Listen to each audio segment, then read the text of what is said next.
This week on Inside Olympia, Washington counties are feeling beleaguered and they're not shy about letting state lawmakers know.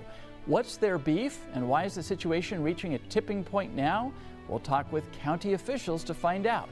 That's next on Inside Olympia. Support for Inside Olympia provided by Cook Aquaculture Pacific. Like thousands of local farms, Washington salmon farms help feed the world and have for more than 30 years. With a small carbon footprint, locally farmed salmon is one of the most sustainable protein sources available. At Cook Aquaculture, we work with local, state, and tribal partners throughout the world to enhance wild salmon runs and preserve the environment, supporting rural family-wage jobs that represent a $70 million investment into Washington's economy. We are Cook Aquaculture Pacific. Additional support provided by Washington State University. Tomorrow begins here. Puget Sound Energy. Pemco Insurance. And by BECU, more than just money.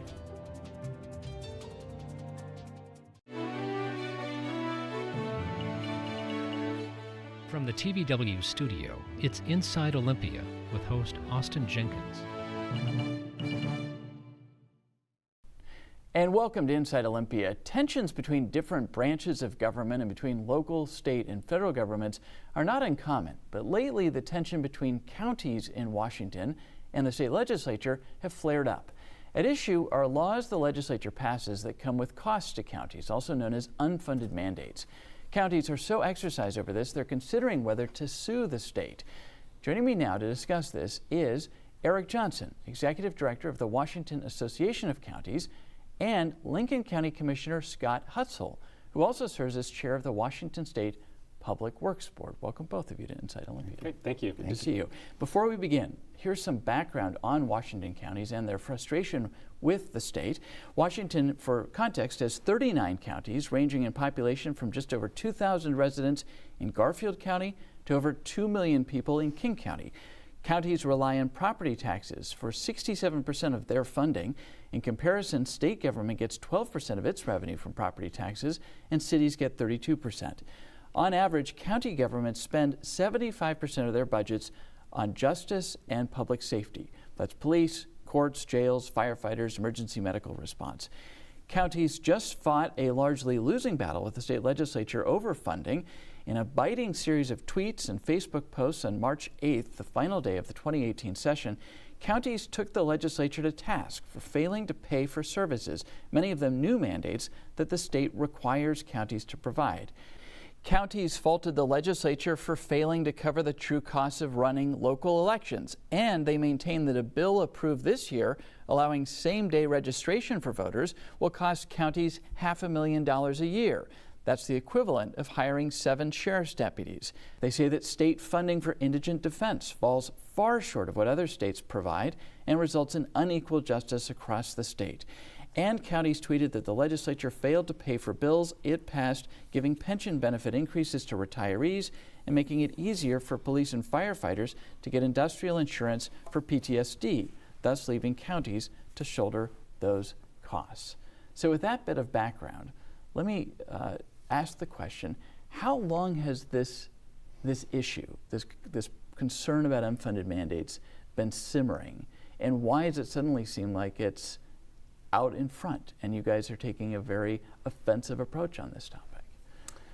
That's a great question, and your intro sets the stage. We might as well go home. I mean, this is the perfect segue to having a discussion. The whole issue of unfunded mandate is actually fascinating. I heard a speech from then Chief Justice Alexander, who had done some history, and there was an early unfunded mandate just after statehood, where the state was dictating that the county had to buy road right-of-way to put in a road that the state was going to be fund. And the county actually sued, saying, well, that's an unfunded mandate, you can't dictate us. And the courts ultimately ruled, well, yes, we can do that. So the unfunded mandate has a long history in Washington State. About 6 years ago, our association really took on what we called fiscal sustainability, where it was clear that even though we're coming out of the economy, we were in an unsustainable path forward, where our costs were routinely exceeding our ability to pay for them. And so we were in a constant and chronic budget reduction. And so unfunded mandates became one of those elements where we looked at what the state was annually asking us to do with no additional resources to be able to do that. We actually have a statute that was passed as a part of Initiative 601 that prohibits the legislature from doing that. And frankly, it has really never been tested about whether or not the state and under what conditions can the state. And so last year, I think, was probably, for our members, was probably one of the most frustrating pieces, and that was the ballot drop box, where the legislature required counties to put in new ballot drop boxes, a cost of about $1.2 million in new expenditure, about $250,000 annually in new operation costs. In Okanagan County alone, 16 new drop boxes, with a 450-mile round trip to check those 16 drop boxes. And on election night, at least one person, if not two persons, people have to actually be physically at that drop box at 8 p.m. And so there was really, it was really a slap in the face. And I think that's what really got our members very motivated around, this has to stop. And that was the series of tweets at the end of session this year. We worked very hard all session long saying, these are your policy choices, legislature. But if you add $15.5 million in new expenditures, that's ultimately mean $15.5 million in program cuts elsewhere, because we just don't have that new revenue to spend on the new programs that they're establishing. So for context, as we have this conversation, it's important to note that counties are capped at 1% property tax growth year over year. So and that does not account for inflation or population growth. And so one of the things that the counties have been asking for years is just relieve us of that cap that was imposed by voters, thrown out by the Supreme Court, and then reimposed by the legislature under Governor Gregoire. Yeah. So you've got this issue. You're from a small county, doesn't have a tremendous tax base, and I know you've said that you're borrowing from the roads department to pay for your sheriff's deputies. What is the picture in your county? It's a structural deficiency when your expenses continue to go up. I mean, different formulas for that, but 3 or 4%. When your number one revenue source is capped at 1%, just give you an idea. In our current expense in Lincoln County, we receive about $2 million a year from the taxes. So in the following year, we're going to get 1% more than that, plus new construction, which has been running in the neighborhood about $10 million a year in Lincoln County. Mm-hmm. So that $20,000 from the 1% is all that we have more, plus the new. So last year we are going to take in 2018 about $38,000 more than we did in 2017. So with cost of living increases, bargained for insurance, all the different costs. So this has been compounding this gap between your number one and number two. Our sales tax in Lincoln County, up until last year, had 5 consecutive years of decreases. So we have been, my 10 years as a commissioner, we have laid off sizably. We think we have our offices down to about the minimum. We have 4 people in our treasurer's office and 4 people in our assessor's office, including the elected official. That's about as far as you can cut them down. And I think we haven't been able to provide the services. I don't know. The public's starting to see that. That's what we're starting to see. Is those services are not being provided, and a lot of that has been very slowly. Very slowly, they've had less and less services.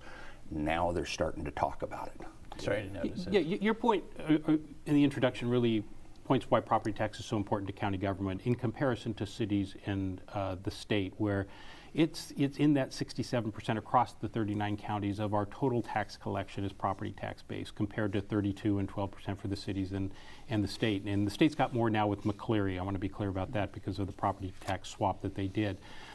But when you have a 1% property tax cap, we proposed inflation plus population growth, because 75% of our resources, we call it the 75-75. 75 goes to public safety and the criminal justice system. And 75% of our expenditure are in labor. And there are 3 major costs associated with labor: salaries, healthcare, and retirement. And I can guarantee you in most of our counties, they are growing far greater than 1%. Whether it's a cost of living adjustment, whether it's step increases, whether it's hopefully high single-digit healthcare cost increase, if we can keep them at that rate, that's great. And retirement increases. We get retirement increases that are dictated by the state through the PERS system. So it's very difficult for us to control labor costs, which is our largest expense associated with county government, and yet your major revenue source capped at 1%, and you're just in this constant erosion because of your major cost drivers, which are in labor. What is the response when you go to lawmakers and say, and I know you have in the past, and say, this 1% cap isn't working for us. We want to do inflation plus population growth. You make that argument, you say, we think that this is reasonable. It's not like we're being fiscally reckless here. What do you hear back? What is the reason why they're not willing to go there? One of the things we hit on a little bit on what are all the things that they've given us as tools, 0.3% criminal justice, 1/10 mental health, those type. They give counties local sales tax options. Yes. So they will say, Yes. look, if you need more money, we've given you a menu of ways to do this. And some of that can be done at the council level, some of it you have to go out to your voters. But that gives you an opportunity to go above the 1%. So that's their comeback. That's a lot of their comeback is have you helped yourself first?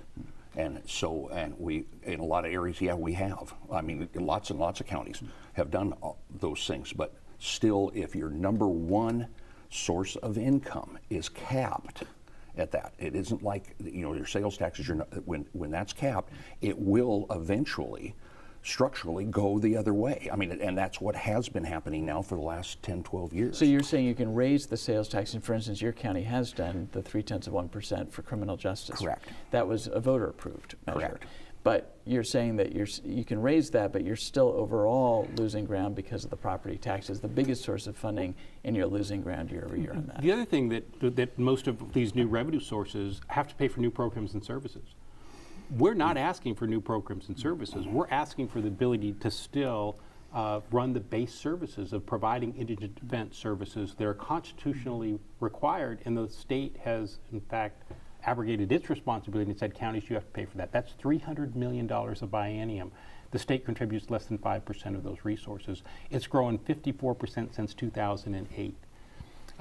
So we're not asking to grow government, we're asking to be able to sustain what we have now. And that's where the frustration with some of the local sales tax options are. They're for new programs and services. They actually come with non-supplanting language associated with them, meaning you can pass these, but you can't use these for existing programs and services. I think getting back to your original question there, which was what's the obstacle, is we have some folks that like small government. So they don't want to grow government. So there's a subset of legislators who like that. We have a number of legislators that really support the concept. We have a number of legislators that believe it was part of the citizens' initiative and want to honor that. And so they don't want to change that.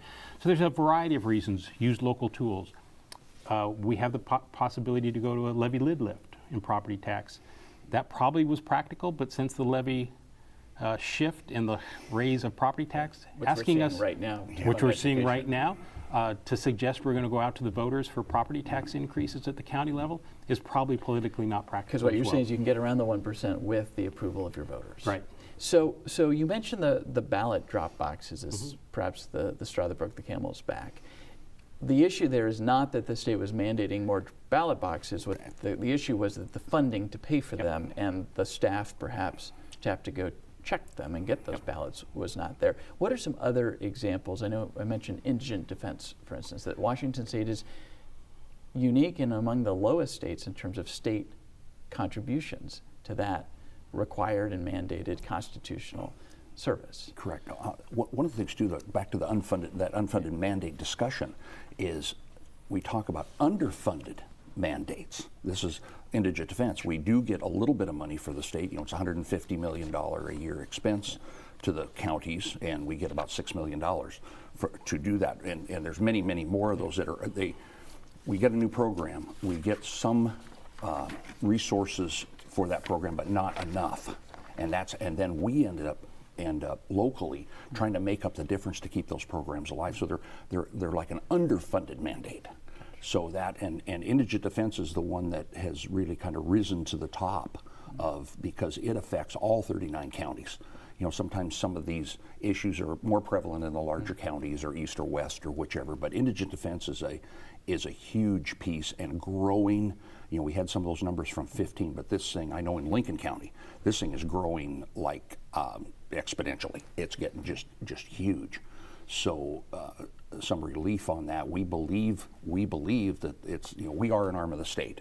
We handle their court system for them.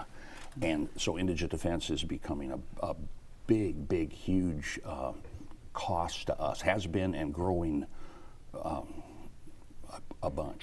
And then there are a bunch of bills that passed this year, which I alluded to, that have sort of compounded this. Yeah, compounded it. And it's not always things that require more staff. It's going to increase our cost for liability insurance, or it's going to increase our for our labor and industry costs. It's going to increase our tort liability costs. The things that the policies that the legislature are passing at times drive other costs besides just labor costs. Other examples, when the Growth Management Act was passed in the early 1990s, it came with 100% grants to pay for the cost of planning. We're in our third biennium of no Growth Management Act planning grants to cities and counties. Again, that's a clear violation of the unfunded mandate statute, where the legislature initially recognized there was going to be a cost to do this business. We're going to give you resources to do that. Here we are, 25, 30 years later, and no additional resources to be able to pay for that, and they've actually pulled back their commitment to be able to pay for that. So there are series after series of examples, and indigent defense is probably, and public defense is probably the one that is most offensive to most of our members. In fact, because it's the state and the courts that drive those additional costs. The courts have put caseload standards in place, for example. Those caseload standards have dramatically driven the cost of indigent defense. We have a term, justice by geography, because it really depends on where you might be and in what county you might be to determine whether what your justice might be, either on the prosecutorial side or on the public defense side. So I asked you about the response you get when you ask the legislature to lift the 1% cap. What is the response when you go and say, look, if you're going to pass these policies, at least fund them? And then you go look at the budget, and there's maybe some offset cost for the state agency that's going to have a piece of this, but you're not seeing compensation to the counties. And then you go to the budget writers and you say, what gives? What kind of response do you hear back from lawmakers about not offering the funding to go with the policy? How do they justify that? Well, the ballot box initiative was a prime example. They did put $100,000 in there, which I don't know who wrote the fiscal note on what it was going to cost. But it's like in Lincoln County, we're 2,400 square miles, 8 small cities and towns. To go out there, we have 3 people that work elections. So you can see where this is going. We would have to train, because each one of those ballot boxes, to go open them, take the ballots out, would be 2 people that would have to be in here if you're out there on election night at 8 o'clock to do that. Those are some of the, some counties have a lot more elections people to do those things, but it's still a cost to go out there and try to do that all at the same time.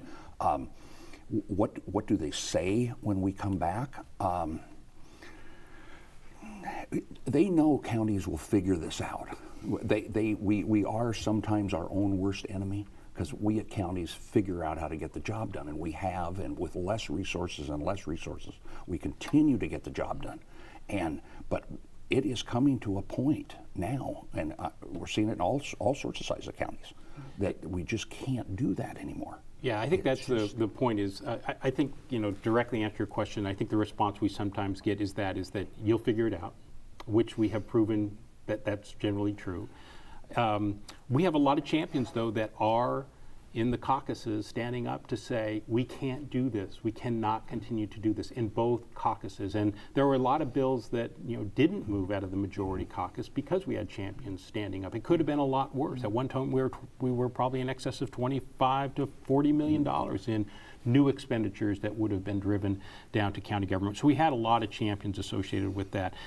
But the things that we are doing back home,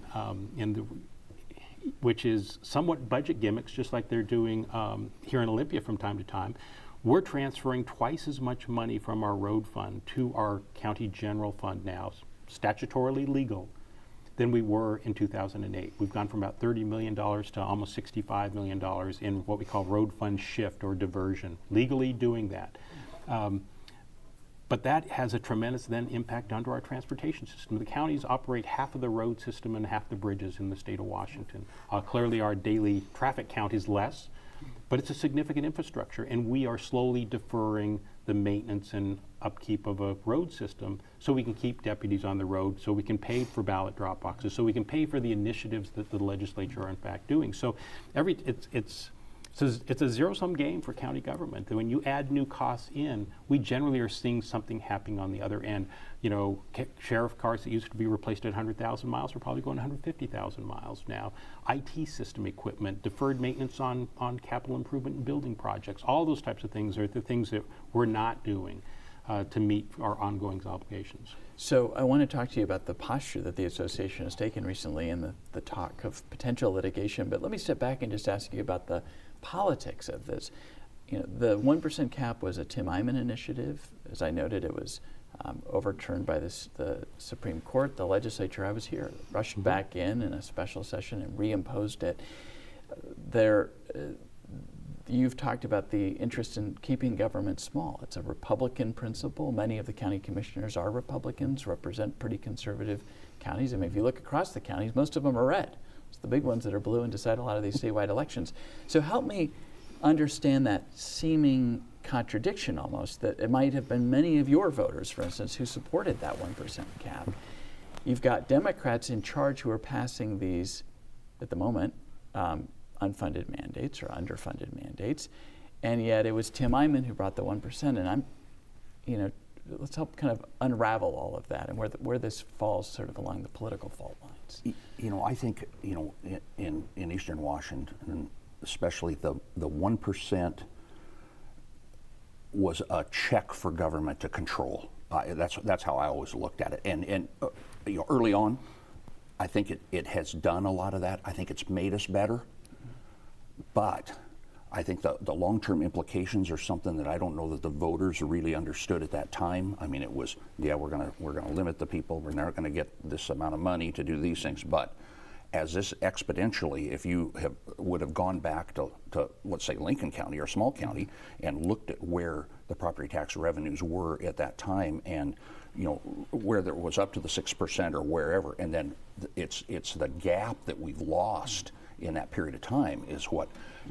Have you personally come around on this? Were you a supporter back then and come to think that this was just bad policy? Yep, I was a supporter, and that has become 10 years as a county commissioner now, and now I look at it and look at and discussing that with my constituents within the county about here's what's going on, and this is what's happened. I speak at Lions clubs, all the chamber commerces and things like that to try to.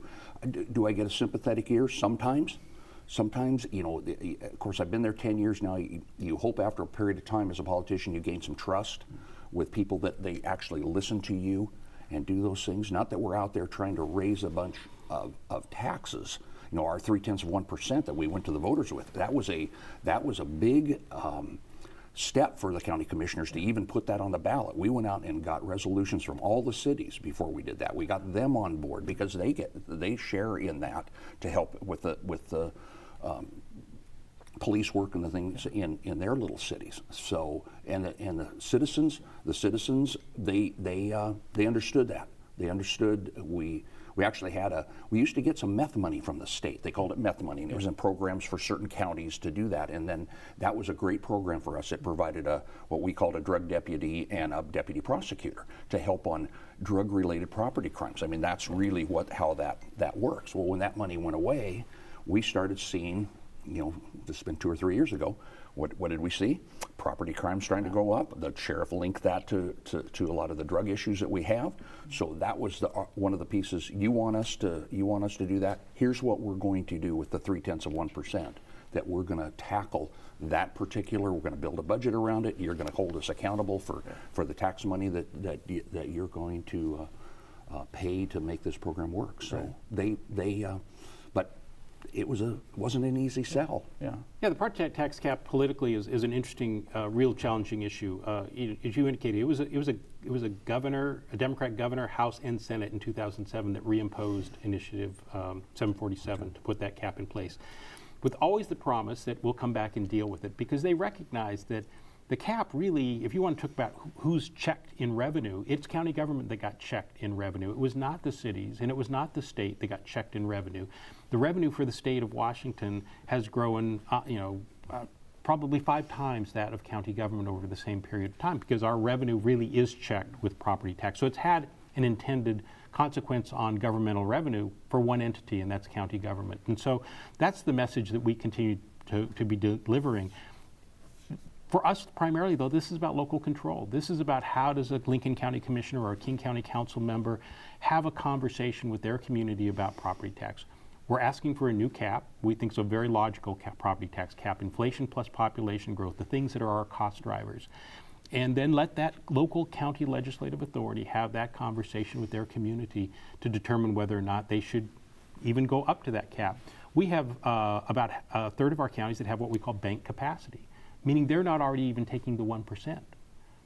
So we know that this is not going to be a tool that every jurisdiction is going to even utilize. And by the way, that's another reason the legislature will come back and say Absolutely. counties have bank capacity, they should tap that They before they're asking you should use it. for a new formula. And that's really, that's good for some counties, but other counties that don't have a sales tax base in particular, property tax is your revenue source. And so you can't really say every county is the same. At all because of the differentials. We have some counties that are really financially healthy. Benton County, because of all the investment into Hanford, is really a strong financially based county. Kittitas County, because they have a landfill, really a pretty strong, fiscally healthy county. Has marijuana not been a boon to counties? That was supposed to be Is that big a help. setup for us? Funny you should ask that. Yeah, you know, when the whole discussion about revenue, marijuana revenue, we were at the doors talking about shared revenues with the state. You know, much like liquor excise tax and the things. So a couple things too is the privatization of liquor, and so that we took a hit. We took a hit on that, and then we thought, okay, when the marijuana comes through, the marijuana revenues would come through. That they would look at our, you know, we made the case for behavioral health issues, criminal justice, the things that may be a nexus with marijuana. Yeah. And I thought we did that's, if you go back, that's about the 6 years ago piece, and it was not.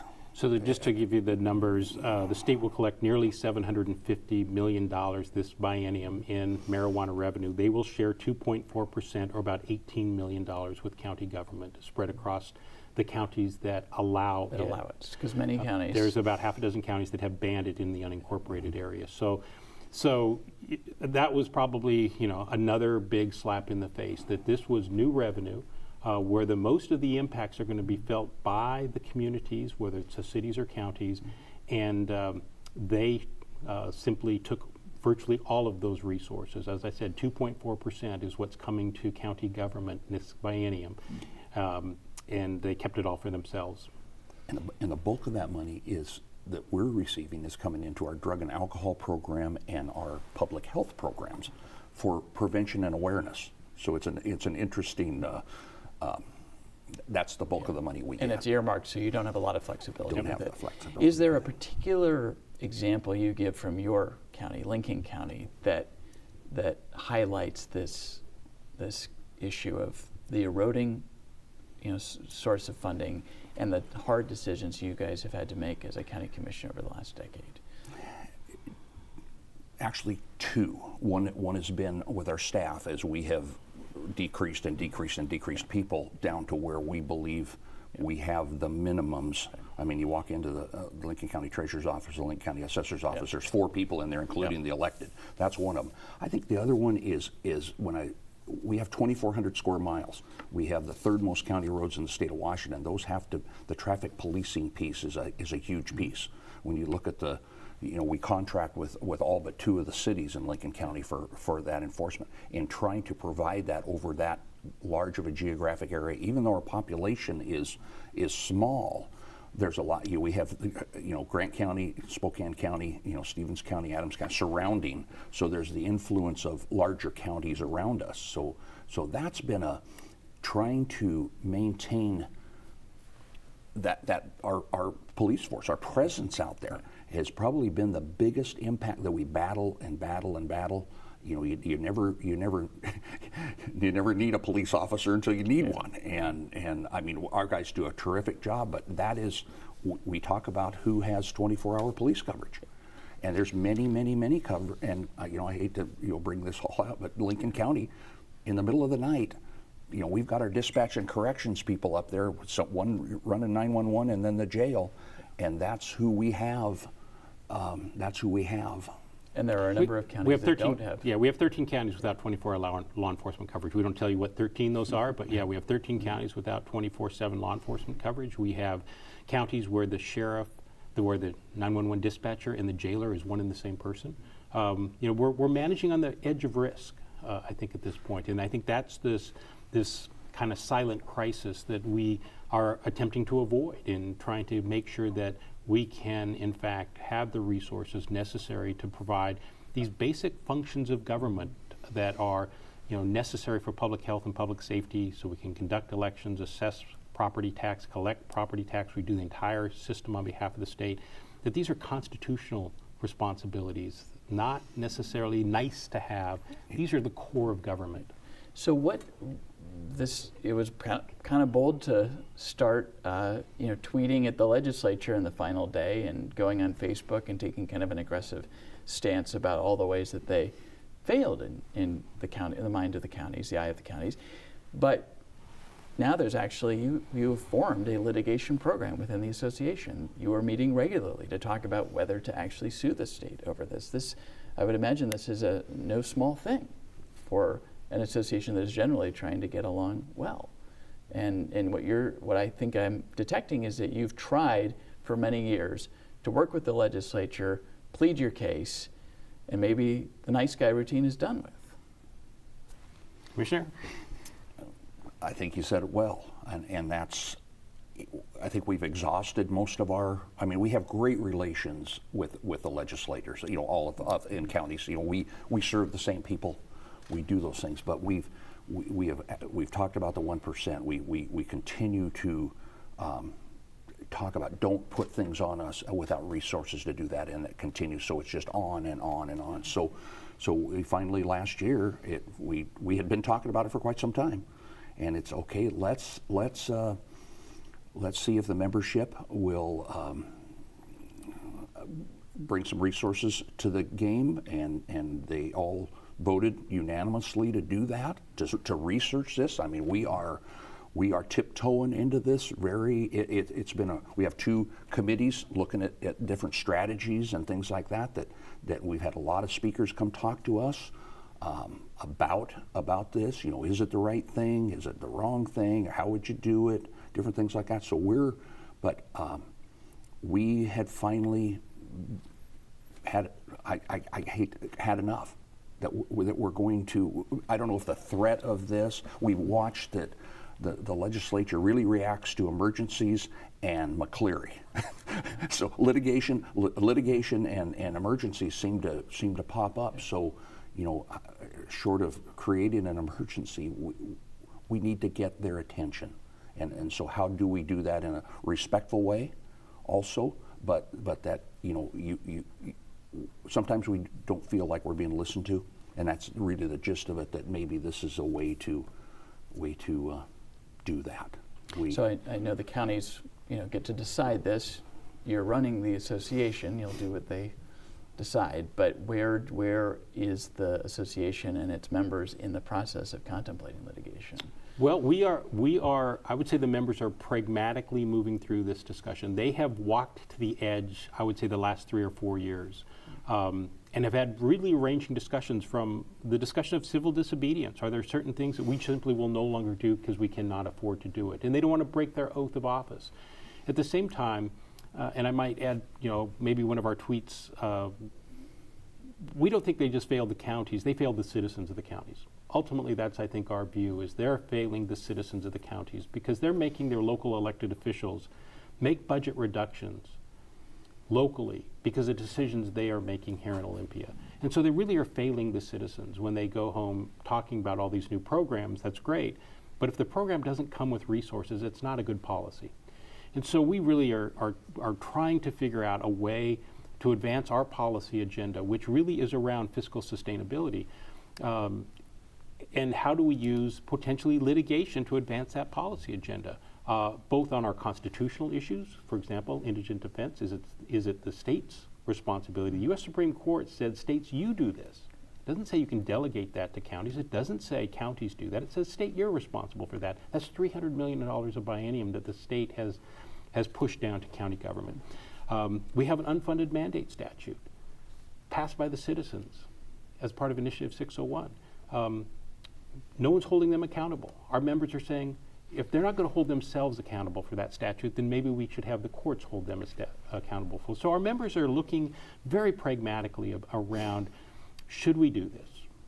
Government serving government is not something that our members want to do. We've had a lot of discussion about that.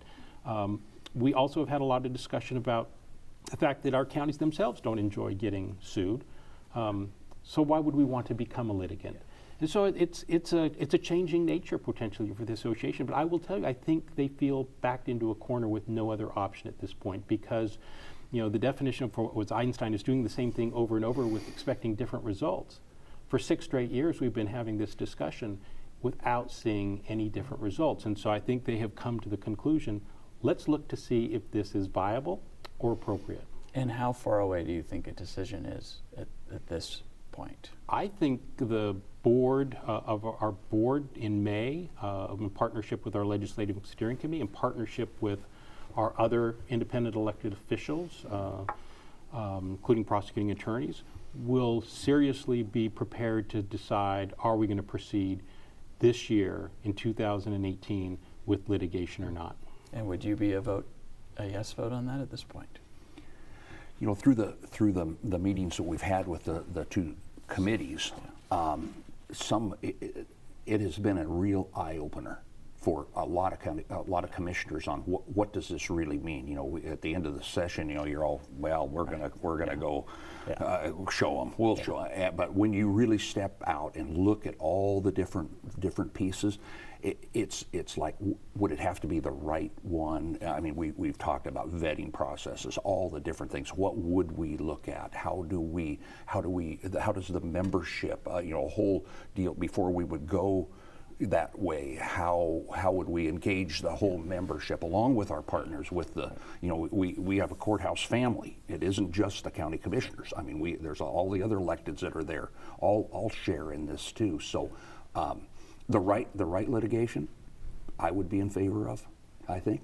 I don't know what that's going to look like, or how it's going to proceed. But I think I speak for a lot of our county commissioners. Okay, I'm going to stop you there, Scott Hutsell, the Lincoln County Commissioner and Chair of the Washington State Public Works Board. Thank you for coming in. We appreciate it very much. Eric Johnson with the Washington State Association of Counties. Thank you for being here. We appreciate it. When we return, we take a deeper look at the impact of unfunded or underfunded mandates on county election departments. That's coming up next. Support for Inside Olympia provided by Washington State University. Tomorrow begins here. We are really looking for those students who are committed to the state of Washington, that have a deep appreciation of what it means to be out there as a rural, underserved area physician. We're looking for people that are agile, people that are resilient. It's important that students learn out in the community the issues that are facing patients there. Every person on the planet has their own personal medical story. We're here to serve the whole state. It's a jarring phone call that's all a lie. Scam artists claiming to be from a utility or a phone company are continuing to target residents and business owners in our state and around the nation. A caller threatens to shut off electricity or cut off a phone line if demands are not met for immediate payment of a past due bill. If a phone call seems suspicious, hang up and contact PSC customer service at 1-888-225-5773 before providing any personal information to anyone. Let's put a stop to these scams. For fair, nonpartisan political coverage, turn to TVW. Throughout its trademark gavel-to-gavel coverage of state government and its award-winning produced shows, TVW covers the issues that matter to you, in depth and in balance. We bring you the best arguments on both sides of controversial issues direct from the source, on TV and online.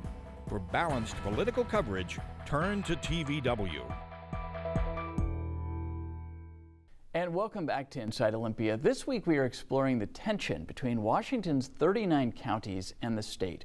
One of the specific areas of tension has to do with the cost of running elections and the fact that the state doesn't reimburse more of the costs.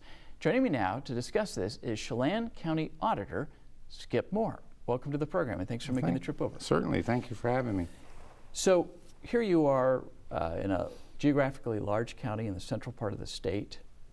Among the duties of the auditor's office is to run elections, and this year in particular, a slate of new election laws, bills passed and were signed into law by the governor. They had bipartisan support. There was a big bill signing ceremony and a lot of celebration about the idea that they're going to increase access to voting. So 16 and 17-year-olds can pre-register. There will be same-day registration and other changes. There's a new Voting Rights Act as well.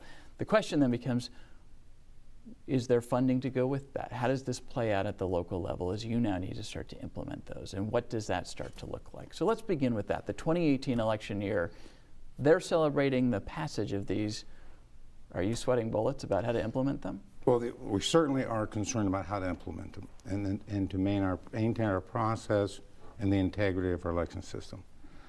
We welcome the changes. There are changes that provide better access and more access to the voters, which is always important. We're in the business of doing elections. We want people to vote. However, when we start looking at same-day registration, for example, this is going to increase a workload of already busy staff as we push forward to the election day. And of course, no funding has come with any of these increase of services that we're providing. That is going to be the difficult part on the county level, is how do we ensure that we're doing the legislation as proposed, serving the voters, but how we're going to pay for it. Because right now there's no funding, and that comes around to every jurisdiction pays for their election, from the smallest water district to your public utility districts. When we conduct an election for them, we send them a bill. When we send the bill to the state in the even years, it doesn't go paid. So explain that. So you, in the odd years, the state's paying for statewide issues and elections, but in the even years, a year like 2018, the state's not helping you cover the cost of running the election in November. That's the primary. Correct. When this year, the primary as well as the general, there will be state issues, at least on the general we know. There may not be any state issues on the primary because of the way the cycle works. However, that general election, even though the state may take up a third at times of the ballot space on the front of that ballot and the work as far as initiative or referendums, we will send a bill. We have to parse out the costs, so any player in that election gets billed fairly, yet the part that would have been sent to the state never gets sent. The county ends up paying for that. So that's a cycle that occurs every other year, or every even year. The state just doesn't pay their bill. So tell us a little bit about your county and your operations. We don't need to get granular here on budgets, but how much of a shoestring are you running your county elections department on? How to the bone are you, or how well staffed are you? How would you describe it? I'm fortunate in that our commissioners have done well and worked with me as far as our staffing. However, I have 40,000 registered voters. I have 3 full-time election workers. That's it, with 40,000 registered voters. I bring in part-time staff to help for the processing of the ballots during the election cycle. And that's pretty common across the counties. They obviously will staff up. Yes. And there's people who will do this year after year once they get trained and they come in and they do the signature. They'll open the envelopes, verify the signatures. As well as move them through the tabulation system. Yes, which is wonderful. It's easier than when we used to have to constantly recruit election workers for the poll sites. We can get a core group of people that we use all the time, which is wonderful. That is how we keep costs down.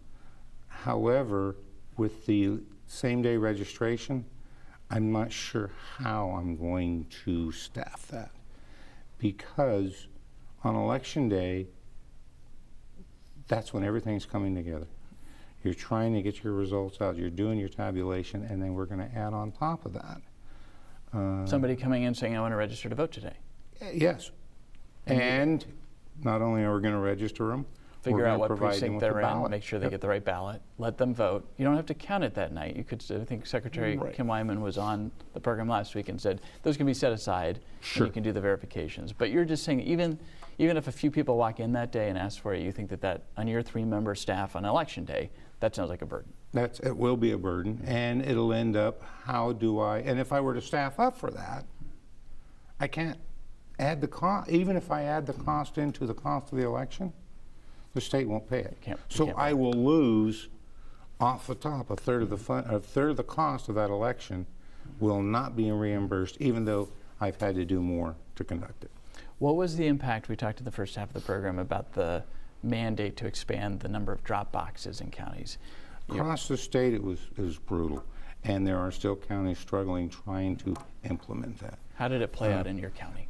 In Chelan County, I was fortunate. I had been able to, over the last few years, I had started a process where I was going to start replacing my ballot drop boxes because they were getting old. So I had 3 newer ones, new boxes already in the basement to deploy so I can start cycling through the older boxes. I was mandated to provide 2 new drop boxes. Since I had them already, it wasn't a budget impact there, yet I'm not going to be able to cycle through. These were instead of replacing the ones you had to replace, you had to deploy those 2. I had to deploy 2 more. And with that deployment, that will add approximately $500 per drop box of ongoing costs for every election. And why is that? Whenever I move ballots in and out of that drop box, I have to have 2 people there. So I've got one of the drop boxes was in Manson, which is about an hour and 15-minute drive from Wenatchee. So I have to drive 2 people, get in a county car, drive to Manson, empty the drop box, and drive back. Well, that's 2 hours of wages for 2 people. The car rental, you do that 3 to 4 times an election cycle, it rapidly approaches that $500, which is $500 that's paid for by your school districts, your fire districts. And in the years that the state plays, or in the even years, the state doesn't. What is what kind of, when you talk to your local legislators and plead this case and say, and we've now heard from the association, the county's association, we've heard from a commissioner saying that the message is getting transmitted on a pretty regular and sometimes pretty vociferous basis these days to the state legislature about the need to step up and provide more funding to fund unfunded mandates or underfunded mandates. What are your conversations like with lawmakers, and what are you hearing back in response? When you, for instance, bring up this issue of every other election, I'm not getting state funding. Right. We bring it up with our lawmakers. We, as an association, the Washington State Association of County Auditors, we bring it up with all statewide, with all the legislators, trying to bring it forward. And I think a certain level of the thought process is we've done it in the past, so it must not be that large a burden, is the perception I get, not necessarily from my legislators, but as a whole. We've been doing it this way forever. What's the problem? Why can't you keep Why funding can't you those keep funding odd those, year or even year elections? I think that is part of it, and the other along those lines are, I'm an elected official to conduct an election. I will conduct that election, whatever it takes. And unfortunately, it seems as though we've been placed, there's a little level of brinkmanship in that until somebody drastically fails, that we're not going to see a solution, which is bothersome for me because I don't want to ever see an election fail. That's a concern. And when you say fail, we are in this era now where there's a lot of concern about meddling in elections, the potential for, primarily, the talk has been, Russia to get involved, or has been involved, to try to influence, if not actual outcomes, voter behavior. And what Secretary Wyman said on the program last week, the State Secretary of State, is that the idea that someone would actually change outcomes is unlikely, but the idea that meddling could affect trust in elections is a very real concern. So as you are thinking about the steps you need to take, and she mentioned over and over again Her staff is going to be working with local county elections officials on cybersecurity steps, making sure you all are doing things by the book. I imagine that comes with a cost too. So as you think about a time when it's so important, maybe more so than ever before, to ensure the integrity of these elections, and cybersecurity is a fast-changing business. You've got to be on the cutting edge to protect against hacks. And then you think about running your 3-person operation. How does that come into play? And that is a concern. Is I'm constantly working out ways to make sure my staff maintains their level of training and sophistication with what is happening, and trying to figure out what I am not going to spend money on. Where can we, it's a constant issue of trying to save funding of the county dollars to ensure that, like you said, we make sure we get to the trainings necessary. Sometimes there may be some equipment involved as well. And all of that comes back to, as you mentioned, that failure it may not be the fact that we got the results wrong. The failure may be when the public goes, I just don't trust that what you showed me as the results were the results. And that is terrible. So the issue of cybersecurity and making sure everything's trained, make sure all the processes are in place and they work well, become even more and more important as the days go by. And you realize that any time there is a suggestion that a county has failed or there's a super close election, then questions about whether all the procedures were in place, that's the moment in which you've lost right. It's gone. It's too late. Once the question has been asked, you've already lost it. And that's the difficult part. All the auditors and all the elections people that work in this state are constantly working to maintain the confidence and the integrity of the system so that the question can't be asked. Because you're right, once the question is asked, it starts murmuring, and right there, the failures occurred, or the lack of trust is seeped in. I should mention that the Secretary of State last week did announce that the state will be getting about $8 million this year to help with additional training of state and local elections officials. That will be federal money that's coming into the state, which will certainly help. It will be one of those issues that helps catch up to a lagging system as it is, but it will be, again, it will be something that's just going to fill the pothole. It's not going to maintain us down the road. So in the few minutes we have left, as you think about the running elections into the future in this climate of actual attempts to meddle from overseas and concern about cybersecurity, and then you think about the state funding that is or is not coming, what are your biggest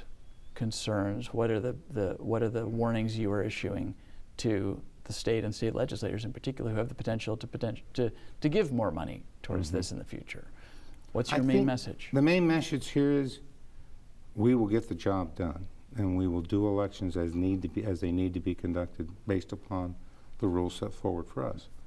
However, the concern is with this lack of funding, moving for a more and more complex environment. When you start expanding access and shortening timelines, funding becomes a huge factor. As we discussed earlier with the same-day registration, we're moving deadlines closer to the election, which is impacting staff. Also, perceptions of why can't I vote on my phone exist in the world we're in today. Yet, we're talking cybersecurity and hacking in the same voice. So you're getting consumer pressure to say, I will make it even easier for me. Let me use my device to just send in my ballot. And then on the other hand, everybody's also saying, don't do anything to jeopardize cybersecurity. Exactly. When we're seeing situations where the new money that just came from the federal government, that grant you were speaking of, that was primarily to get back to paper. Right. We had migrated as a country all the way over to touchscreen DREs, you're running no paper. Less of an issue in this state because we are vote by mail. Yes, we're vote by mail, and at least in this state, we've got a piece of paper for every vote cast. Let me ask you just briefly about the pre-registering 16 and 17-year-olds. Have you figured out, has your county election staff figured out how you'll do that, how you'll track it? Well, I have to be honest, the nice thing is that will be something that the election monetization program, we're in the process of going through procurement of a new statewide system. This is the system that Secretary Wyman was talking about last week as well, yeah. That will be its job. That will be the Secretary's job to maintain keep track of that these data, individuals, okay. Because that data will come in and it will reside in the system there. And as you think about the 2018 election coming up, and again, we're already hearing from intelligence officials, it's upon us, and we're hearing from intelligence officials there are concerns about meddling. What is your message to voters, both in your county, but in voters across the 39 counties? Well, in Washington State, we have a system, and a wonderful system. When tabulation is occurring, the idea of the results, they never get near the internet. We tabulate in rooms that are completely separated. My tabulation system is in a room that doesn't even have an Ethernet plug-in in the room. Any data that comes out of that room in my office comes out in a memory stick. It then is posted. That memory stick doesn't go back to the room. So we totally separate. So the idea of meddling in the results, that's not going to happen. We do know that when you have a statewide architecture of voter registration, the state has done a wonderful job in firewalling that and monitoring their system to ensure that people haven't gotten into that database to cause problems. And one more thing, the help in all of this is the voters. The biggest thing, one of the concerns would be that if you change voter registration. Just a couple seconds here, yeah. And that the voters can let us, if they don't get their ballot, call us. Right. And check your registration to make check sure your nothing registration has changed. and nothing has changed. Yes, okay. sir. I'm going to stop you there. Chelan County Auditor Skip Moore, thank you so much for coming in. Again, thanks for making the drive over the mountains to do No this. fun. I love doing it. We appreciate it very much. Thank you for watching Inside Olympia. We will see you again next week.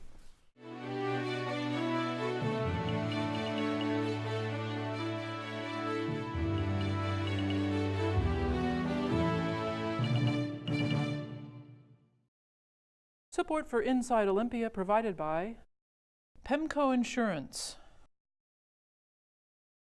A commitment to strong communities. That's what PEMCO Insurance is all about.